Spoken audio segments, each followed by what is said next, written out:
कि दुनिया का स्किल कैपिटल बनाने का सुझाव हमारे सामने रखा। 2047 विकसित भारत के लिए कुछ लोगों ने भारत को मैन्युफैक्चरिंग का ग्लोबल हब बनाने का सुझाव दिया। कुछ लोगों ने भारत की हमारी यूनिवर्सिटीज ग्लोबल बने इसके लिए सुझाव दिया। कुछ लोगों ने यह भी कहा कि क्या आजादी के इतने सालों के बाद हमारा मीडिया ग्लोबल नहीं होना चाहिए। कुछ लोगों ने यह भी कहा कि हमारा स्किल्ड युवा विश्व की पहली पसंद बनना चाहिए। कुछ लोगों ने सुझाव दिया भारत को जल्द से जल्द जीवन के हर क्षेत्र में आत्मनिर्भर बनना चाहिए। कई लोगों ने सुझाव दिया कि हमारे किसान जो मोटा अनाज पैदा करते हैं, जिसको हम श्री अन्न कहते हैं, उस सुपर फूड को दुनिया के हर डाइनिंग टेबल पर पहुंचाना है। हमें विश्व के पोषण को भी बल देना है और भारत के छोटे किसानों को भी मजबूती देनी है। कई लोगों ने सुझाव दिया कि देश में स्थानीय स्वराज की संस्थाओं से लेकर के अनेक इकाइयां हैं, उन सब में गवर्नेंस के रिफॉर्म की बहुत जरूरत है। कई लोगों ने लिखा कि न्याय के अंदर जो विलंब हो रहा है उसके प्रति चिंता जाहिर की और ये भी कहा कि हमारे देश में न्याय व्यवस्था में रिफॉर्म की बहुत बड़ी जरूरत है। कई लोगों ने लिखा कि कई ग्रीनफील्ड सिटीज बनाने की अब समय की मांग है।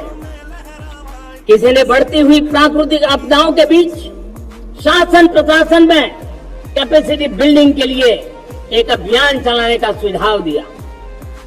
बहुत सारे लोगों ने यह सपना भी देखा है कि अंतरिक्ष में भारत का स्पेस स्टेशन जल्द से जल्द बनना चाहिए। किसी ने कहा भारत की जो पारंपरिक ट्रेडिशनल मेडिसिन है, हमारी औषधि है, दुनिया जब आज होलिस्टिक हेल्थ केयर की तरफ जा रही है, तब हमें भारत की पारंपरिक औषधियां और वेलनेस हब के रूप में भारत को विकसित करना चाहिए। कोई कहते हैं कि अब देर नहीं होनी चाहिए, भारत जल्द से जल्द दुनिया की तीसरी सबसे बड़ी इकोनॉमी बनना चाहिए। साथियों, मैं इसलिए पढ़ रहा था कि मेरे देशवासियों ने सुझाव दिए, मेरे देश के सामान्य नागरिक ने ये सुझाव हमें दिए हैं।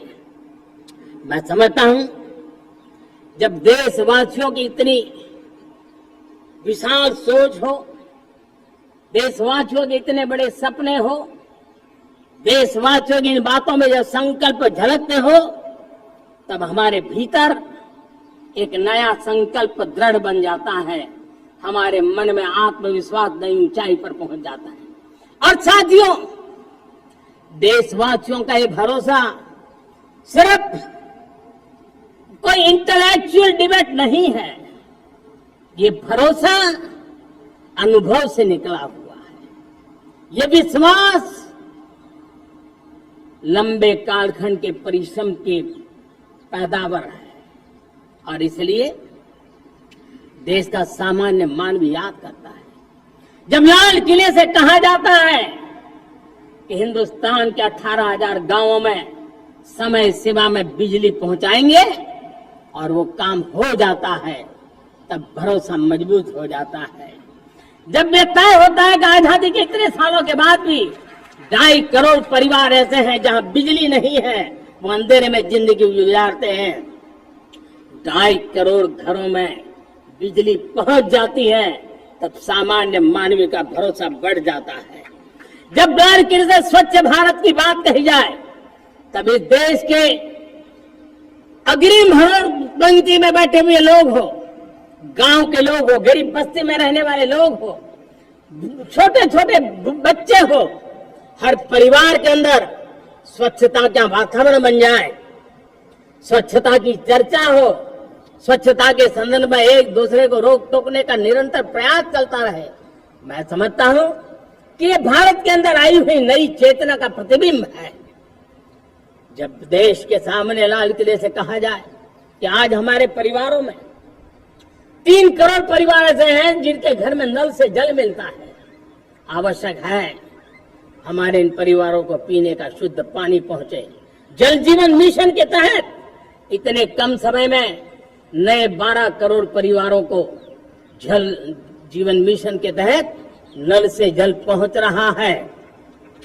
आज 15 करोड़ परिवार इसके लाभार्थी बन चुके हैं। हमारे कौन लोग वंचित थे इन व्यवस्थाओं से? कौन पीछे रह गए थे? समाज के अग्रिम पंक्ति के लोग इसके लिए अभाव में नहीं जीते थे। मेरे दलित, मेरे पीड़ित, मेरे शोषित, मेरे आदिवासी भाई बहन, मेरे गरीब भाई बहन, मेरे झुग्गी झोपड़ी में जिंदगी गुजारने वाले लोग, वही तो इन चीजों के अभाव में जी रहे थे। हमने अनेक ऐसे प्राथमिक आवश्यकताओं की पूर्ति के लिए जो प्रयास किया और उसका परिणाम हमारे इन सारे समाज के बंधुओं को मिला है। हमने वोकल फॉर लोकल का मंत्र दिया। आज मुझे खुशी है कि वोकल फॉर लोकल में अर्थतंत्र के लिए मंत्र बन गया है। हर डिस्ट्रिक्ट अपनी पैदावार के लिए गर्व करने लगा है। 1 डिस्ट्रिक्ट 1 प्रोडक्ट का माहौल बना है। अब 1 डिस्ट्रिक्ट 1 प्रोडक्ट को 1 डिस्ट्रिक्ट का 1 प्रोडक्ट एक्सपोर्ट कैसे हो, उस दिशा में हर जिले सोचने लगे हैं। रिन्यूएबल एनर्जी का संकल्प लिया था। G20 समूह के देशों ने जितना किया है उससे ज्यादा भारत ने किया है। और भारत ने ऊर्जा के क्षेत्र में आत्मनिर्भर बनने के लिए, ग्लोबल वार्मिंग की चिंताओं से मुक्ति पाने के लिए हमने काम किया है। साथियों, देश गर्व करता है आज जब फिनटेक की सफलता को लेकर पूरा विश्व भारत से कुछ सीखना समझना चाहता है, तब हमारा गर्व और बढ़ जाता है। साथियों, हम कैसे भूल सकते हैं कोरोना के वो संकट काल। विश्व में सबसे तेज गति से करोड़ों लोगों को वैक्सीनेशन का काम हमारे इसी देशों में हुआ। यही देश है जो कभी आतताई आतंकवादी हमें आकर के मार के चले जाते थे। जब देश की सेना सर्जिकल स्ट्राइक करती है, जब